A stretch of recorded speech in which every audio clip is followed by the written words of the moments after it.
João Pedro's red card, and of course this is a good example of Chelsea winning a game despite a red card.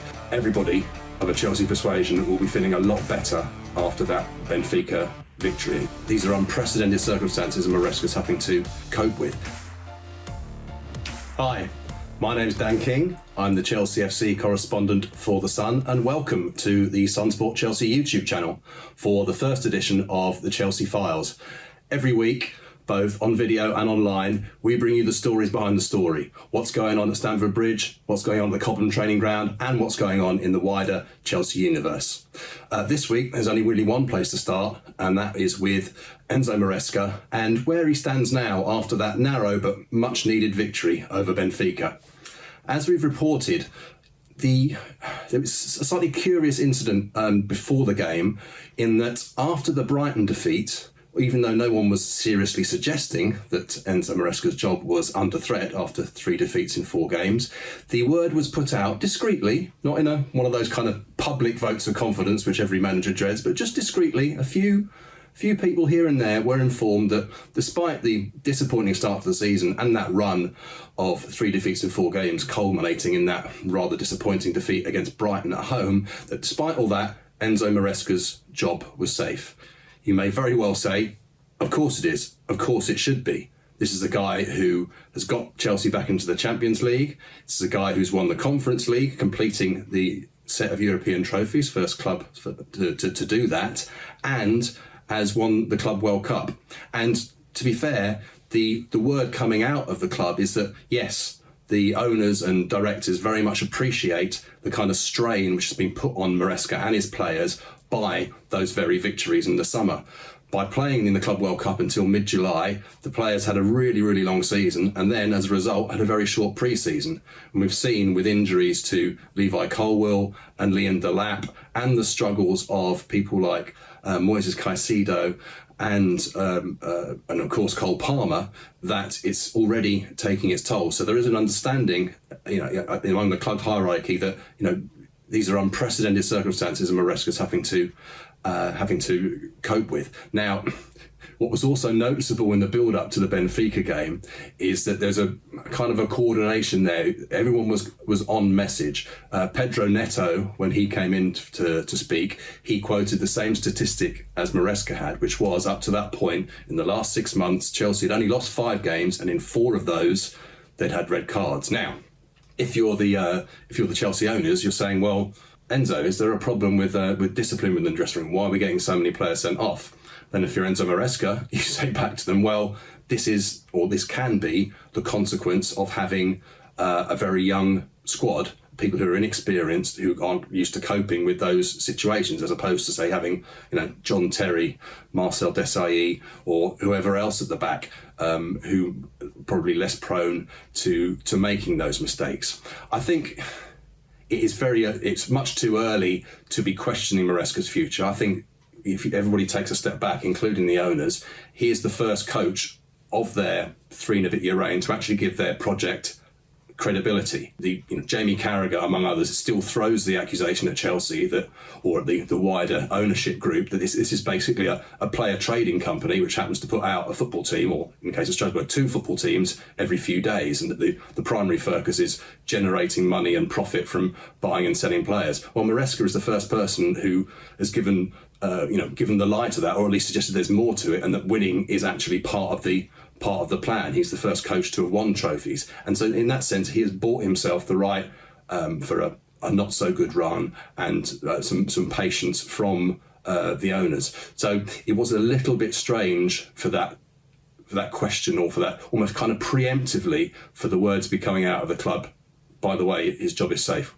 Of course it is. Now, when it comes to after this international break, that's when the proof we'll see the proof of that commitment. If you've wedded yourself to this project of having a young squad and of constantly renewing players, I think this summer with the ins and outs, I'm not sure any club in the history of football has ever had quite such a churn of players, and it remains to be seen whether some of the people who've been brought in, such as Jamie Gittins and even Esteval and Alejandro Garnacho, are they actually upgrades on what left? Whatever the result of the Liverpool game on Saturday, and clearly after the Benfica win, Chelsea will be more on that. But I think whatever the result of against Liverpool, if they can take this international break to hopefully get players like Cole Palmer and Tosin back to fitness and ready to play, if not immediately after the break, then pretty soon. And also hopefully get players like Romeo Lavia and Benoit Badiashile, who have been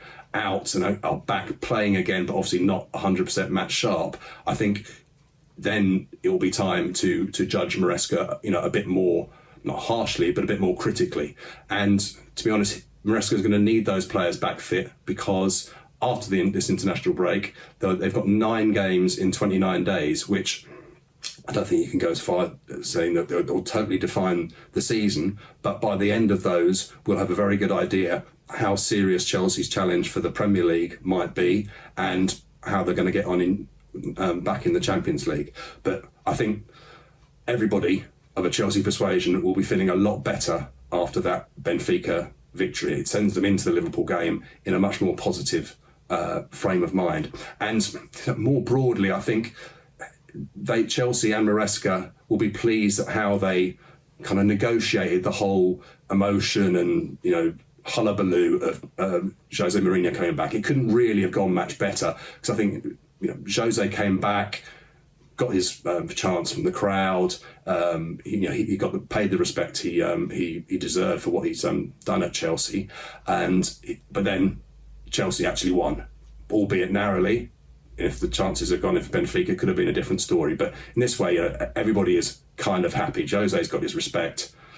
Maresca and Chelsea have got their win, and you were able to, and certainly Mourinho was kind of able to enjoy his return. I mean, as we've seen, there's been some really nice footage of him seeing the two of the very few people who kind of survive, who are still at the club, certainly since his first arrival in 2004, and even since he last left the club less than a decade ago.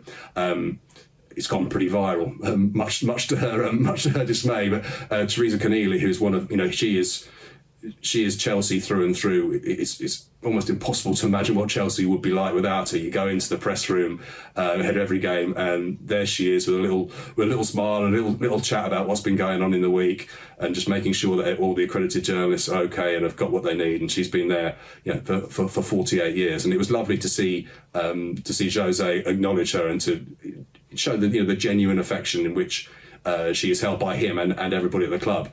And then subsequently, of course, after the game, another sort of unsung hero, Mr. Chelsea, is Brian Pullman. Now, he recently retired after 55 years at the club, and he was essentially the guy at the training ground down in Cobham and previously at Harlington who welcomes the journalists, makes sure you got a cup of coffee and a biscuit. And it's the biscuit that was particularly important. When Jose first arrived as Chelsea manager in 2004, he developed a taste for the glamorous biscuit that is the custard cream. And again, it was a lovely touch, I think, that Brian was along for the game against Benfica and was there to give him his custard cream. And I think that just, much like the message that was sent out about Maresca's job being safe, it feels like there was a really good kind of media policy or PR policy around Mourinho's return, around what was going on at the club. And I think having Brian Pullman back to say hello to Jose, I think was the epitome of how well that went. So it can't have gone couldn't have gone a lot better, I don't think. João Pedro's red card, and of course this is a good example of Chelsea winning a game despite a red card. Again, will leave them short of forwards when it comes to the next Champions League game. We know that Chelsea, in fact, lots of clubs, but Chelsea in particular, were looking at Vangelis Pavlidis, the Greek international who plays up front for Benfica. I mean, he had some chances in the game. He looked pretty good. I don't think he did enough to justify the £85 million which Benfica were allegedly demanding for him during the summer, but he may be one who the next summer Chelsea look at. The one caveat I give with that is that if you look at his age, he's 26 years old. Yes, and he's scored goals in the Dutch league, loads of them. He's done very well for Benfica so far, started this season very well. But as we've seen with so many strikers in the past, scoring goals in leagues like the Dutch league and the Portuguese league is not the same as scoring goals in the Premier League. So with that in mind, and maybe his age, you would expect probably Chelsea to look at a different profile, and he certainly didn't totally tear things up. On another note, another striker, he's still actually a Chelsea striker in name, is David Datro Fofana. Now, he is now on his fourth loan spell. He's now at a Turkish Super League club called Fatih Karagümrük. I'm sure our Turkish viewers will correct the pronunciation. But Datro Fofana, the Ivory Coast international, having not actually scored in his 4 appearances for Chelsea so far since his move in January 2023, he's actually scored 3 goals already in just 46 minutes for his Turkish employers. They haven't actually done his Turkish employers much good. They've all been consolation goals. In fact, at the weekend, Karagümrük were 4-1 down heading into stoppage time. Datro Fofana, who'd come on as a sub, managed to score twice, but it wasn't enough, and they lost 4-3. I think as a member of the bomb squad, it looked like he might be training with Axel Disasi and Raheem Sterling for the foreseeable future, but because the Turkish transfer window stayed open later, they were able, Chelsea, to find a way out for him, and so far is paying off.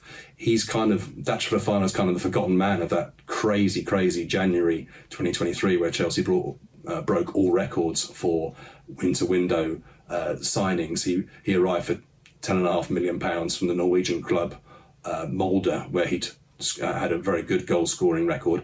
If he can continue this kind of form for Fatih Karagümrük in Turkey, then I think there's every chance of Chelsea being able to recoup the money that they pay for him, or perhaps get even more. Other stories to check out this week, if you want to check out some more detail. We've been looking again at the ongoing problems that there are at Chelsea's sister club, Strasbourg, where it's not the majority of fans, let's be clear, but a significant minority of fans are very unhappy with the blue co-ownership. They don't like being what they see as Chelsea B, and they refuse to cheer goals. They stay silent for the first 15 minutes of games. This is the Strasbourg Ultras. But this week, as my colleague Lloyd Canfield uncovered and reported in the files, it seems like something a little bit weird has gone on, where this kind of group of actors or performers had turned up and were then kind of involved in organised chants and shouts against the ultras who are protesting against the owners, which is an interesting development. It would be great to know how that came about. And just in the fallout of the Brighton game, still obviously João Pedro mentioned that he was kind of concerned when he got to Chelsea about where he would fit in, and knowing that Cole Palmer was kind of the main guy at Chelsea, but he felt that he had been the main guy at Brighton. Well, if you go to the online version of the files, and there's a link below for you to do that, you can find out how Brighton had a little dig at their former player João Pedro in the wake of their 3-1 victory. In the course of one evening, the victory for Chelsea over Benfica and Liverpool's defeat in Galatasaray, it changes the complexion of that Saturday game. And make no mistake, if Enzo Maresca's Chelsea can beat the champions Liverpool on Saturday, it will be a major boost, both for his job security and the club's hopes of improving again this season. But as I said, with 9 games and 29 days to come after this international break, that's when we'll see exactly whether Chelsea are going to be able to compete in both Europe and the Premier League.